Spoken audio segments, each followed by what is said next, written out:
Hello friends, welcome to Sangeetha சமையல். சங்கீதா சமையலில் என்ன பார்க்க போகிறோன்னா ஃப்ரெண்ட்ஸ், இன்றைக்கி ஒரு சூப்பரான குழம்புக்கு எந்த காய்கறியும் இல்லைன்னா இந்த குழம்பு வச்சு சாப்பிட்டு பாருங்கள். சும்மா செம்ம டேஸ்ட்டாக இருக்கும்.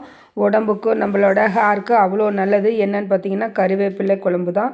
அடுத்து ஒரு சூப்பரான ஹென்னாவும் அவுரி பவுடரும், அதாவது இண்டிகோ பவுடரும் ஒன்றா மிக்ஸ் பண்ணி நம்ம ஒன் டேவில் நம்ம ஹேருக்கு அப்ளை பண்ணி எப்படி நம்ம ஒயிட் ஹேரை பிளாக்காக மாற்றுறது அப்படிங்கிற டிப்ஸ் உங்களோட ஷேர் பண்ணியிருக்கேன். கண்டிப்பாக ரொம்ப ரொம்ப யூஸ்ஃபுல்லாக இருக்கும். மந்த்லி ஒன்ஸ் போட்டிங்கன்னா போதும், உங்களோட ஹேர் நல்லா பிளாக்காக இருக்கும். 25 நாள்லேருந்து 30 நாள் வரைக்கும் நல்லா முடி பிளாக்காகவே இருக்கும். அடுத்து இதுதான் குமுட்டிக்கீரை. நீங்கள் குமுட்டிக்கீரை இப்போ தான் ஃபஸ்ட் டைம் பார்க்குறீங்க அப்படின்னா கமெண்ட்டில் சொல்லுங்கள். இதனோட பெனிஃபிட்டு, இந்த கீரையை நம்ம சமைச்சு சாப்பிட்றதுனால நமக்கு என்னென்ன ஹெல்த் பெனிஃபிட் இருக்குது அப்படின்னு உங்களோட நான் ஷேர் பண்ணியிருக்கேன்.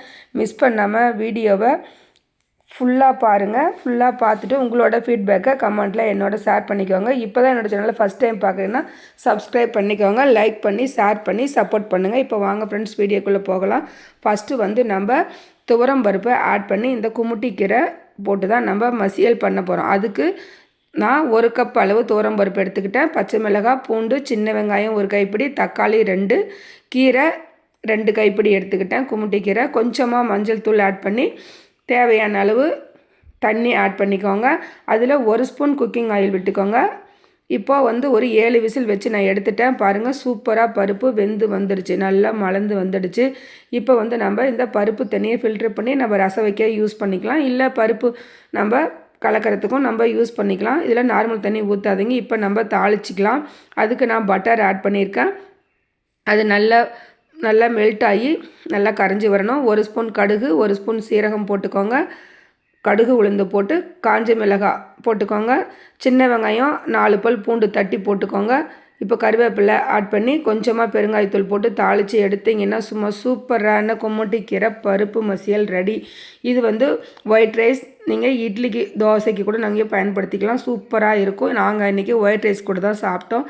உங்களுக்கு இந்த டேஸ்ட்டு பிடிச்சிருந்துன்னா கண்டிப்பாக லைக் பண்ணி ஷேர் பண்ணுங்கள். இதனோட பயன்கள்லாம் பார்த்தீங்க அப்படின்னா, இந்த கீரை சாப்பிட்றதுனால நமக்கு நோய் எதிர்ப்பு சக்தி அதிகமாக இருக்கும், கண் பார்வை தெளிவாக இருக்கும், உடம்பை குளிர்ச்சியாக வச்சுக்கும், ரத்தத்தை சுத்தம் பண்ணும், இப்படி சொல்லிக்கிட்டே போகலாம். அந்த பருப்பு வீடியோ பிடிச்சிருந்தாலும் லைக் பண்ணுங்கள். இப்போ நெக்ஸ்ட் நம்ம ஒரு கறிவேப்பிலை குழம்பு தான் நம்ம பார்க்க போகிறோம். கறிவேப்பிலை குழம்பு வைக்கிறதுக்கு என்னென்ன பொருள் தேவைங்கிறதையும் பார்க்கலாம். இந்த கறிவேப்பிலை சாப்பிட்றதுனால நம்மளோட ஹேருக்கு, கண்ணுக்கு, நம்மளோட உடம்புக்கு அவ்வளோ நன்மைகள் தரும். நம்மளோட இளநறையே மறைக்கும். இந்த கறிவேப்பிலை குழம்பு, இல்லை கறிவேப்பிலை சட்னி, கறிவேப்பிலை ஜூஸ், இந்த மாதிரி கறிவேப்பிலை பொடி இப்படிலாம் நம்ம உடம்புக்கு எடுத்துகிட்டு வரும்போது நமக்கு 100 வயசு ஆனாலுமே நம்மளோட ஹேர் நிறைய வரவே வராது. இப்போ நம்ம வெறும் கடாயில் கறிவேப்பிலையை வறுத்து ட்ரையாக பொடி பண்ணி வச்சுக்கலாம்.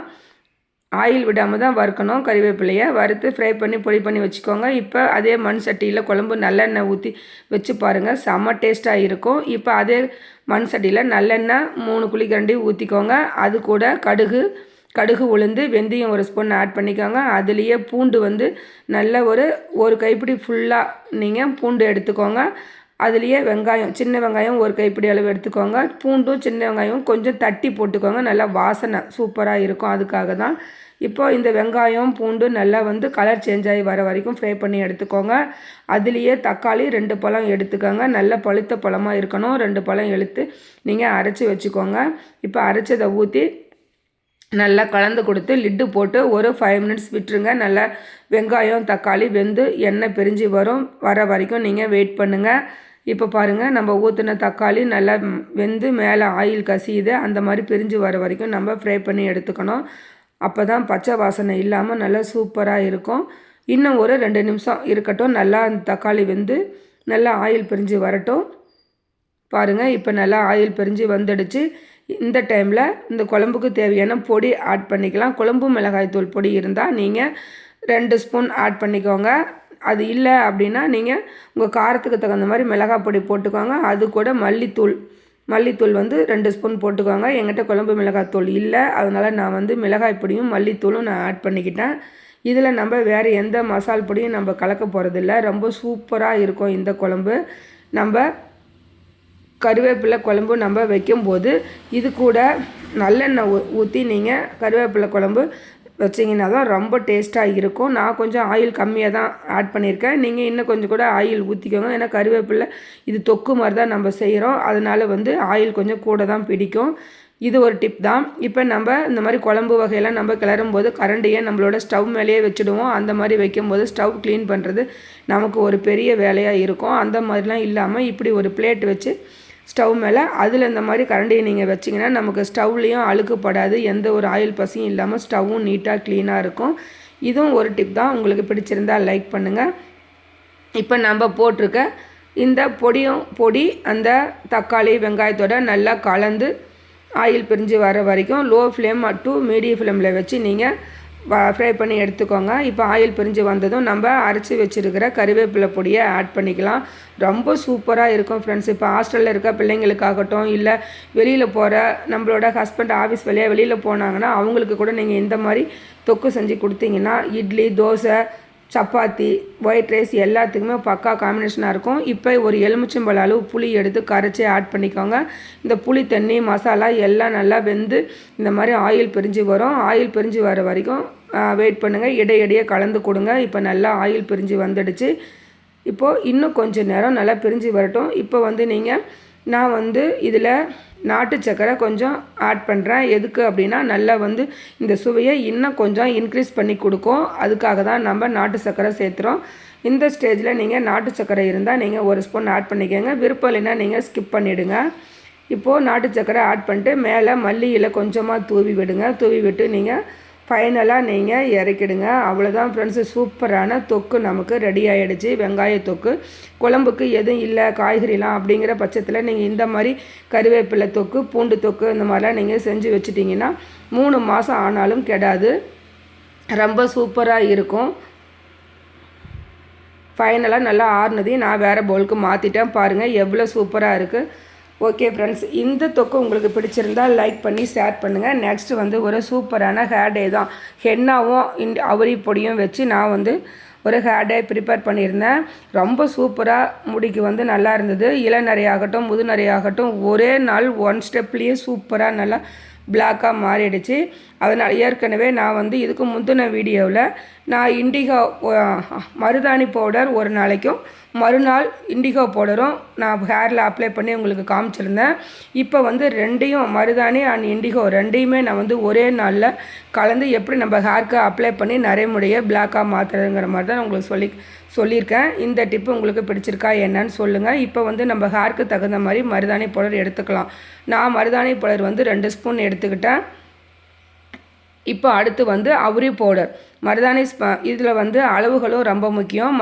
மருதாணி பவுடர் 2 ஸ்பூன் எடுத்திங்கன்னா அவுரி பவுடர் 4 ஸ்பூன் எடுத்துக்கணும். அந்த மாதிரி நீங்கள் கலந்து எடுத்துக்கோங்க. 2 பவுடருமே முக்கியமாக அவுரி பவுடர் நல்ல தரமானதாக பார்த்து நீங்கள் வாங்கிக்கோங்க. அப்போ தான் அதனோட கலர் ஃபேட் ஆகாமல்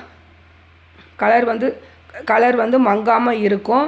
கண்டிப்பாக நீங்கள் தரமான அவுரி பவுடர் வாங்கி நீங்கள் பயன்படுத்துங்க. நிறைய பேர் சொல்கிறீங்க நீங்கள் சொல்கிற மெத்தடில் தான் நாங்கள் யூஸ் பண்ணுறோம், எங்கள் முடி கருப்பாகவே ஆகலை அப்படின்னு சொல்கிறீங்க.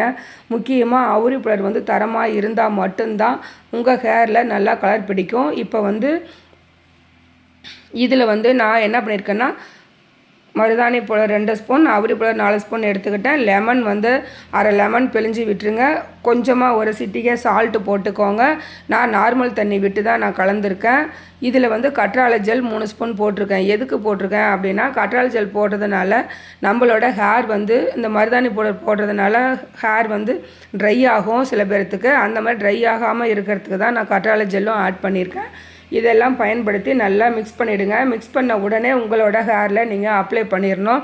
ஏன்னா அவுரி போட்டுக்கிறதுனால உடனே கலர் சேஞ்ச் ஆகும். அதனால தான் உங்கள் ஹேரில் அப்ளை பண்ணுறதுக்கு முன்னாடி நாளே நாளைக்கு நீங்கள் இந்த ஹேர் டே உங்கள் ஹேருக்கு அப்ளை பண்ணுறீங்கன்னா முந்தைய நாள் நீங்கள் உங்கள் ஹேர் எந்த ஒரு அழுக்கும் ஆயில் பசியும் இல்லாத ஹேர் வாஷ் பண்ணி வச்சுக்கோங்க. அந்த ஹேரில் தான் அப்ளை பண்ணணும். பாருங்கள், நான் லைவாக தான் காமிச்சிருக்கேன். அப்ளை பண்ணியிருக்கேன். ஹேரில் எவ்வளோ சூப்பராக இருக்குது பாருங்கள். நல்லா ஹேர் நல்லா பிளாக்காகவே இருக்குது. நல்லா ஹேரில் அப்ளை பண்ணணும், நல்லா பிளாக்காக மாறிடும்.